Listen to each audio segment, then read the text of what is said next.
¿Qué tal? ¿Cómo están? Bienvenidos. Estamos comenzando Agenda Económica en una nueva semana, día lunes 18 de diciembre. Gracias por estar con nosotros a esta hora de la mañana para analizar los temas de esta jornada y también ir proyectando la semana en función de lo que ha ocurrido en el plebiscito este domingo. Vamos a comenzar con nuestros titulares. Estos son los temas y los focos que pondremos el día de hoy aquí en Agenda Económica. Partiendo por el análisis político del triunfo del en contra el día de ayer.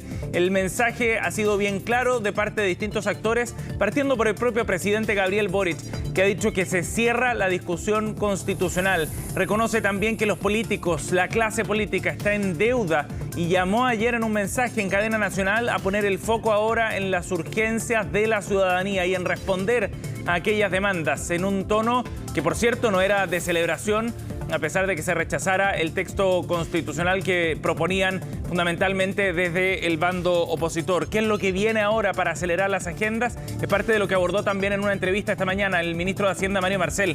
Vamos a estar revisando parte de eso en unos minutos. Por otro lado, desde el sector empresarial piden dar vuelta a la página constitucional tras el triunfo de la opción en contra, tras el segundo rechazo a una propuesta constitucional en menos de 4 años. Desde distintos gremios han puesto el énfasis fundamentalmente en que ahora es necesario enfocarse en recuperar la actividad económica, en resolver problemas específicos, en buscar también ciertos acuerdos, pero fuera del marco constitucional que para el gremio, o los gremios más bien, ya está cerrado. Vamos a estar revisando también en unos minutos las reacciones más importantes del día en esta materia.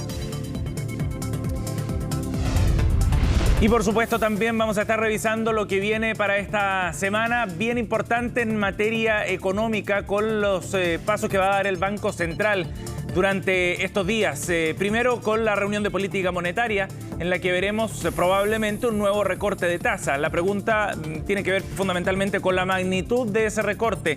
¿Qué va a hacer el Banco Central tras el último dato de inflación, por ejemplo, que fue más alto de lo esperado? ¿Vendrá un recorte más moderado? Es parte de lo que veremos estos días. Y también vamos a conocer el informe de política monetaria que viene aparejado a esta reunión de diciembre, para ver qué es lo que está proyectando el Banco Central. Bien importante si es que pensamos en la proyección 2024. ¿Se viene un escenario de más reactivación como promete el gobierno o se ven más nubarrones en el horizonte? Lo analizamos también en minutos. Bueno, y vamos a partir revisando también datos de mercado rápidamente para ver cómo están funcionando afuera y luego qué se espera a nivel local. Estos son los números del día con terreno negativo, tanto en Europa con caída de 1/3 de punto como en Asia, donde las caídas fueron más pronunciadas en Hong Kong, casi de 1 punto porcentual. ¿Qué ocurrió en Chile al cierre de la semana pasada? Es lo que vamos a ver a continuación también. En el mercado aseguran que podría haber ciertas correcciones con un dólar que suba y con una bolsa que caiga después del resultado de ayer. Pero no sería demasiado dramático, proyectan distintos actores del mercado. El dólar cerró en 869 el día viernes. El IPSA en tanto subió. Llegó a 6.138 puntos. Por último, la UF hoy día se cotiza en 36.681 pesos. Bien, estos días serán sin duda los de el momento de masticar el resultado del plebiscito de ayer, de un 55% de los chilenos que se inclinó por la opción en contra, y de cómo eso cambia de alguna manera la discusión a nivel político pensando en los próximos meses. ¿Qué es lo que esperan los gremios económicos? Lo vamos a revisar de inmediato con las reacciones que se recogieron tras el triunfo ayer de la opción en contra, que rechazó el texto constitucional propuesto. Partamos con lo que dijo Ricardo Meves, presidente de la CPC. Recordemos que el gremio empresarial se había inclinado por la opción a favor inicialmente, pero ahora Meves dice: pienso que está cerrado este proceso y validada la constitución actual. Creo que es importante dar vuelta a la página, dice, y meterse de lleno a buscar estos acuerdos. ¿Dónde? Ampliar la base tributaria, por ejemplo, trabajar fuertemente en evasión. Es ahí donde puede el Estado buscar recursos en torno a la discusión fiscal, decía Ricardo Meves en una conversación esta mañana con el diario La Tercera. ¿Qué planteó la SOFOFA por otra parte? Vamos a ver lo que dijeron los industriales, aunque las ideas empiezan a repetir. El resultado es señal de cansancio con la discusión constitucional. ¿Y a dónde hay que poner el foco? A trabajar por las necesidades de las personas, dice la SOFOFA. Hay que centrarse en medidas concretas que favorezcan un desarrollo económico sostenible. La impresión entonces que dejó la SOFOFA. Por otro otro lado, desde el gremio minero, vamos a ir a ver lo que dijo la Sonami en un comunicado de prensa recogido el día de ayer. Dicen que hay que focalizarse en una agenda pro crecimiento y generar condiciones para atraer inversión y viabilizar proyectos relevantes, especialmente, dicen desde la Sonami, por supuesto, en el rubro minero. Y por eso llaman a fortalecer el diálogo democrático. Y ahí hay otra idea importante. Se repite este concepto de los acuerdos. Vamos a revisar también lo que dijo la Sociedad Nacional de Agricultura en torno al resultado del día de ayer. Rechazada esta propuesta constitucional, dicen que esperan que se cierre el tema constitucional para dar estabilidad al país después de 4 años de incertezas. Y ese es otro concepto que va tomando fuerza también, la necesidad de generar certidumbre. Y desde ese punto de vista el foco debe estar en atender problemas reales de la ciudadanía. ¿Cuáles? Orden público y seguridad, reactivar la economía y crear empleos, dice la Sociedad Nacional de Agricultura. Y por último, la Cámara Nacional de Comercio de Santiago también pone el foco en temas similares. Esperamos que el resultado dé término a este periodo de incertidumbre. Hay que reenfocar los esfuerzos de las autoridades en las urgencias prioritarias. Es parte de lo que dice entonces la Cámara de Comercio de Santiago en torno a este tema. Bueno, profundicemos en este asunto. ¿Qué es lo que viene? ¿Cuál es el escenario a partir de ahora desde el punto de vista de la actividad económica también? Vamos a conversar a esta hora de la mañana, 8:09, con Germán González, investigador académico de CLAPES UC. Gracias por el contacto, Germán, muy amable. Hola, buenos días, muchas gracias por la invitación. Bueno, ya se repetían varios conceptos de lo que estábamos revisando, Germán, de la reacción de los gremios, del mundo empresarial sobre este resultado de ayer. ¿Es posible cerrar este ciclo y que eso signifique mayor certidumbre para la economía chilena? ¿Se acaba este periodo de incerteza, Germán, con lo que ocurrió ayer? Bueno, en gran medida sí, en gran medida sí. Es cierto que llevamos 4 años, ¿verdad?, en este debate para cambiar la Constitución, y lo cierto es que tras el resultado de ayer terminamos sin cambiar la Constitución, pero con costos muy grandes para la economía y también para la población en materia de falta de acuerdos, de avance, ¿verdad?, en políticas que eran importantes para el país. Y este mismo proceso largo, ¿verdad?, costoso, ha desgastado al sistema político, a la opinión pública, a las personas. Entonces, creo que hay poco piso político para reabrir un debate constitucional tal como lo hemos tenido en los últimos 4 años. Pero quedan todavía, creo yo, algunos focos de incertidumbre. Básicamente me refiero a la posibilidad de que en estos 2 años de gobierno, por ejemplo, se produzcan reformas constitucionales o que el Congreso empuje reformas constitucionales. Y otro foco que a mí en lo particular me preocupa mayormente es que una vez pasados estos 2 años, principalmente por lo que he escuchado de parte de los parlamentarios y los representantes del Partido Comunista, se vuelva a abrir un nuevo proceso constitucional. Me refiero más allá de este gobierno, ¿cierto? Está Sí, claro que en este gobierno no lo vamos a tener, ¿sí? Porque el gobierno ha dicho que ya se cierra el proceso constitucional para este gobierno. Absolutamente. Yo creo que eso tiene todo el sentido del mundo, ¿verdad? Porque básicamente no hay piso político ni ciudadano para avanzar en otro proceso constitucional, y por lo tanto a eso me refería cuando digo que en el corto plazo efectivamente hay un cierre de esta fuente de incertidumbre, ¿verdad?, que nos ha estado acompañando y que ha sido característico, ¿verdad?, de estos últimos 4 años, periodos de alta incertidumbre con costos reales sobre la inversión, sobre el crecimiento y sobre el empleo. Desde ese punto de vista hay un cierre, ¿verdad?, con algunos matices. Estos matices son los que me refería antes: la posibilidad de reformas constitucionales que queda abierta con quórum más bajo, y también la posibilidad de que después de estos 2 años se reabra un proceso constitucional, lo cual es muy importante especialmente para los proyectos de inversión más grandes, de mayor envergadura, que tienen horizontes de planeación de 10 o 20 años e incluso más. De acuerdo. Ahora, Germán, ¿eso va a quedar como un asunto latente de forma permanente, me refiero, en la medida en que no hubiese otro texto, ¿no? O sea, la única forma de cerrar esas posibilidades era con la aprobación de un texto, ya sea el primero o el segundo que hemos plebiscitado. Como eso no ocurrió, entonces, ¿va a quedar, crees tú, como una especie de sombra constante?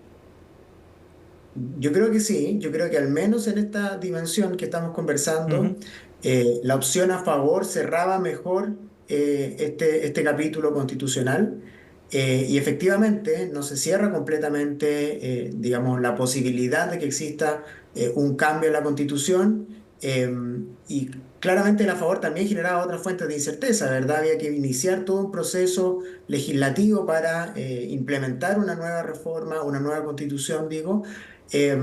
Pero efectivamente, yo tengo la impresión de que es una buena noticia de corto plazo, ciertamente una buena noticia para el gobierno, lo que ocurrió ayer. Es bueno también que volvamos a discutir de los temas que son importantes para la población, me refiero a Ujú. seguridad, pensiones, etcétera. Pero lamentablemente no hay un cierre definitivo a esta fuente de incertidumbre que ha sido bien importante durante los últimos años. Sí, claro. Germán, ahora, en ese punto es bien interesante hacer una especie de comparación. ¿Podríamos decir que volvemos a las condiciones desde el punto de vista macroeconómico, digamos, de la incertidumbre fundamentalmente? ¿Volvemos a un escenario pre-18 de octubre, digamos? Uno podría decir, bueno, después de 4 años nos quedamos con la misma constitución, con un par de cambios de quórum fundamentalmente, estamos donde mismo. ¿Lo ves así? Y sobre todo te lo pregunto a ojos de los agentes económicos, digamos. Mm. A ver, bueno, sí, yo creo que en gran medida cuando pensamos en la incertidumbre económica, en Clape UC nosotros la medimos, ¿verdad? Claro. Mensualmente, y lo que vimos después del rechazo de la propuesta anterior es que los niveles de incertidumbre bajaron prácticamente a los niveles que había antes de octubre del 2019. Lo que vimos en los últimos 3 o 4 meses es que la incertidumbre volvió a aumentar y yo esperaría que en los próximos meses, ¿verdad?, veamos de nuevo una reducción de la incertidumbre. En ese sentido, creo yo que, digamos, a nivel del foco más grande de incertidumbre económica, estamos efectivamente volviendo a niveles similares a los que había a fines del 2019.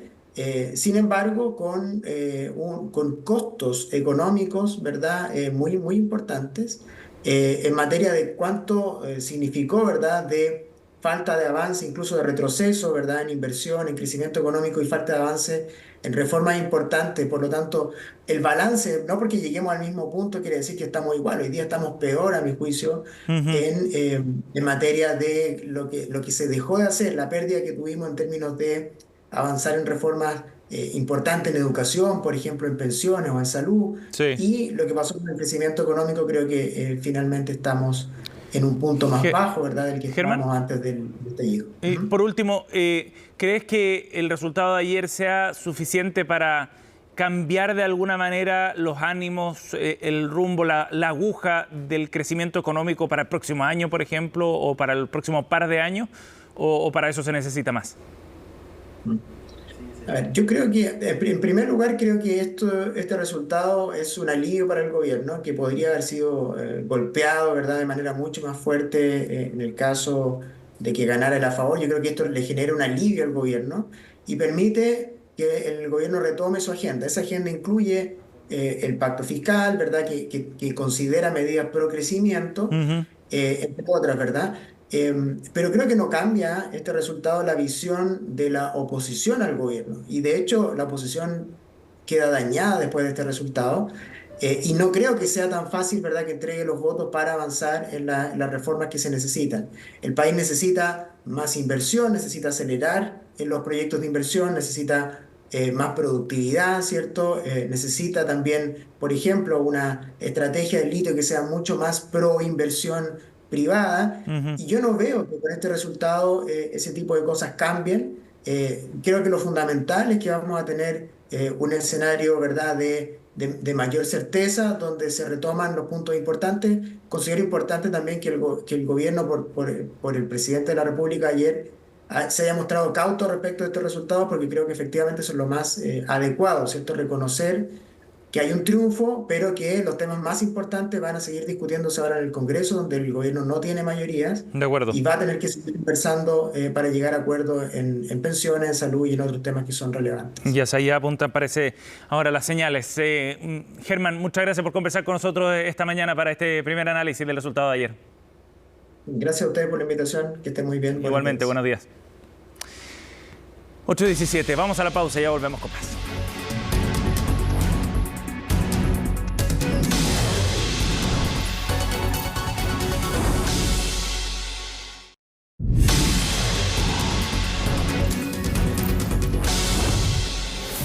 Bien, estamos de vuelta, 8:22. Seguimos girando en torno al plebiscito, al resultado del día de ayer, al triunfo con más del 55% de los votos de la opción en contra y a las reacciones el día de hoy. Vamos a revisar, de hecho, parte de lo que planteó el ministro de Hacienda, Mario Marcel. Conversó esta mañana en Radio Pauta con los periodistas Gerardo Gómez y Claudia Álamos, y donde planteó ya algunos de los lineamientos del trabajo que va a llevar adelante el gobierno con reformas claves.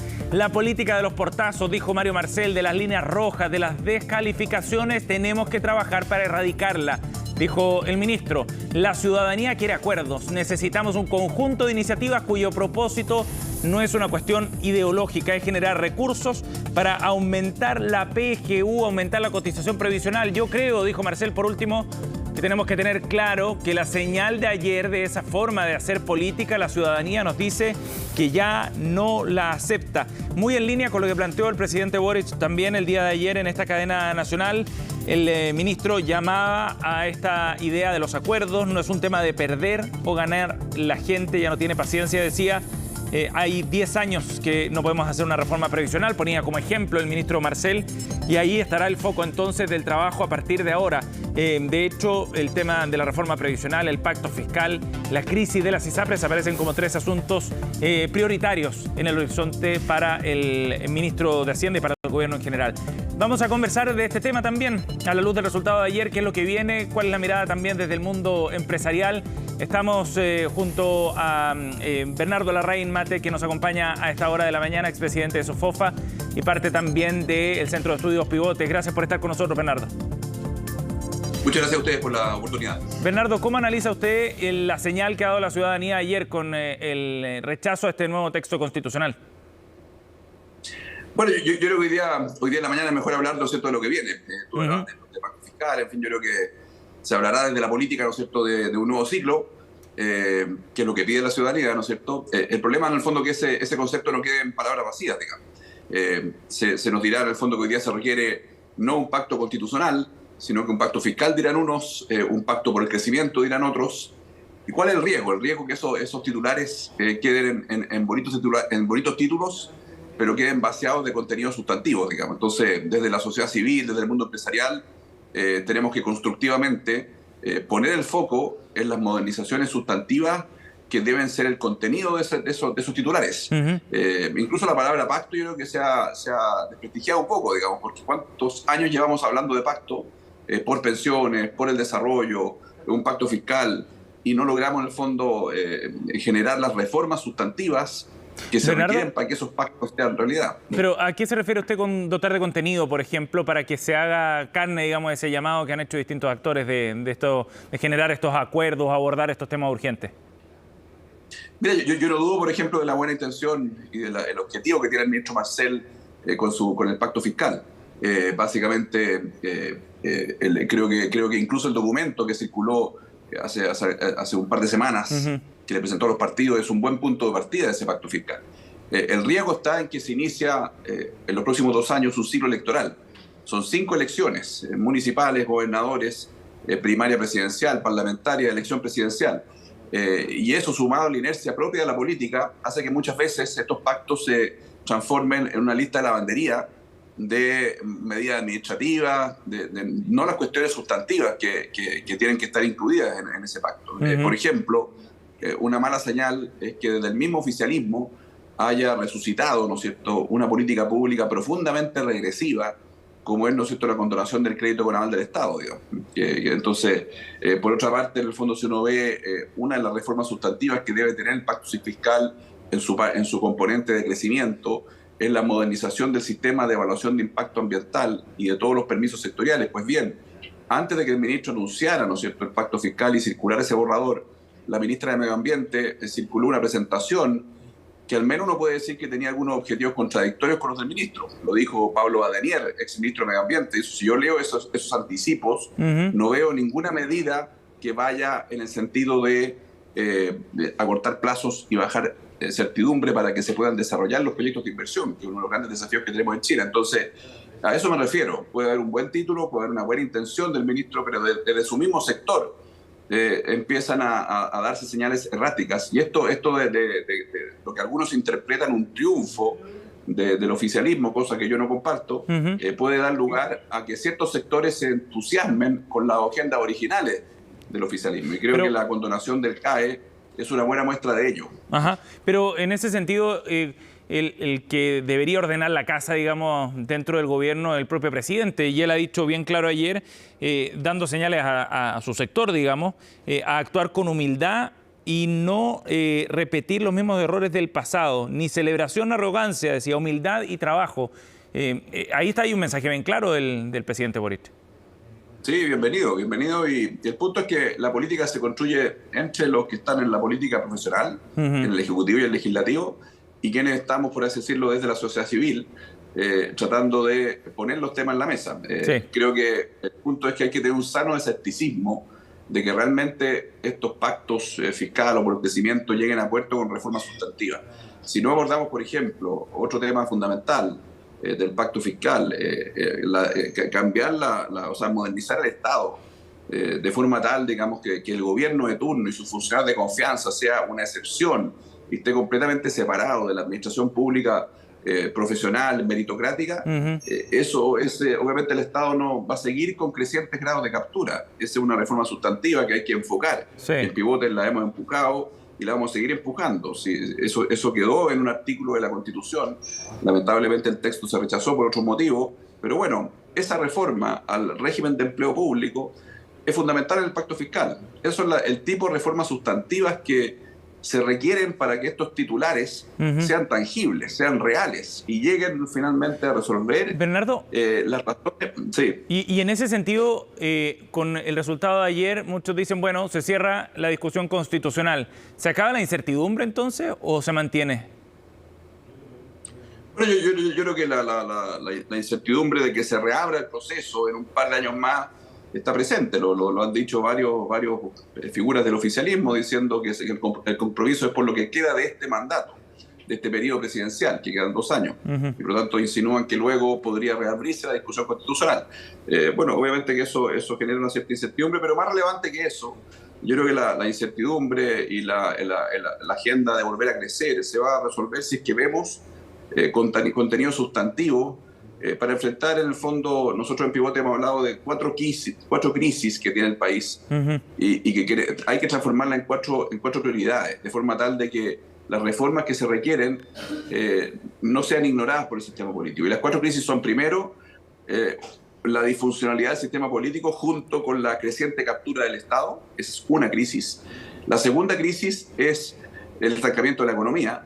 La tercera crisis es la profundización de las brechas de aprendizaje en el sistema educacional. Sí. Y la cuarta crisis, ¿no es cierto?, es la crisis de empleo. Por supuesto que las más urgentes son seguridad y salud, pero no dejemos de atender estas 4 crisis que requieren ser prioridades de la agenda, y para eso el rol de la sociedad civil es fundamental, para que el costo político en un ciclo electoral que viene sea más elevado de ignorarlas, o bien de reemplazarlas por listas de lavandería de medidas administrativas. Ese es el riesgo. Bien. Bernardo, muchas gracias por conversar con nosotros para este primer análisis a la luz de los resultados de ayer. Gracias por el contacto. Muchas gracias a ti, Sebastián. Muy buenos días. Buenos días. 8:30. Cerramos esta edición de Agenda Económica. Gracias por acompañarnos. Partimos Noticias Express con Fresia Soltov.